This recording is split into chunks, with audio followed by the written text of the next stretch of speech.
Abayizi 22 be basiibuddwa okuva mu ddwaliro eNsambya oluvanyuma lw'okuzirika olwa nabambula w'omuliro eyakutte ekimu ku bisuulo by'abawaala ab'ekibiina kya siniya esooka. Okusinziira ku mukulu w'essomero lya St. Peter's SS Nsambya Mungere Remigius Mubiru, abayizi 25 be bakoseddwa omuliro guno nga mu kiseera kino basatu be bakyali ku kitanda Ensambya. Abafunye okutya okw'amaanyi ne bagwa ne bafuna shock batwaliddwa mu Nsambya hospital.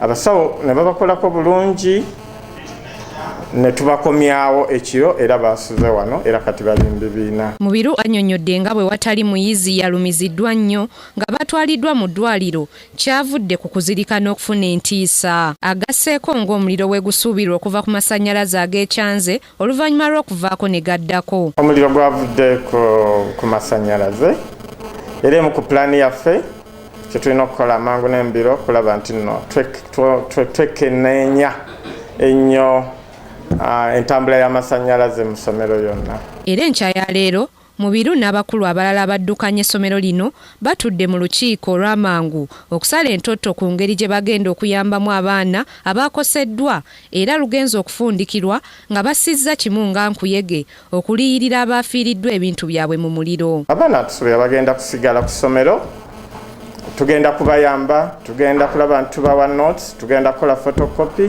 tugenda bawa mattresses ne some and the parents n'abazadde bagenda kuwa ebintu ng'essuuka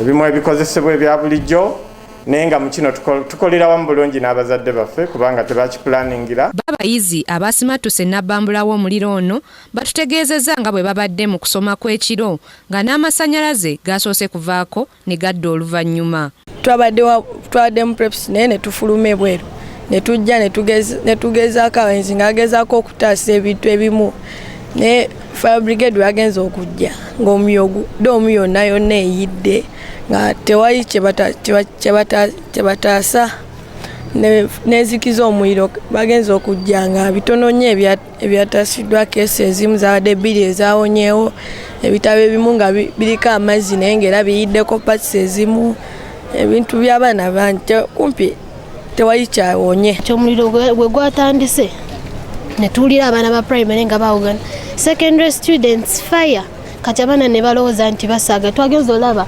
teacher supervising preps azze ng'awogana muve mu prep rooms abaana abasinga ne bavayo naye abataano babadde basigaddeyo omu yabadde ne allergy n'awulira omukka nga guunya n'agamba banne ne bavayo naye wasigaddeyo omwana omu.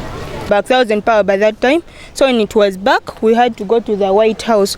So as we went there, as we reached there, I was just opening my bag, so I felt the smell of smoke. So within no moment I heard the primary children making noise that fire, fire.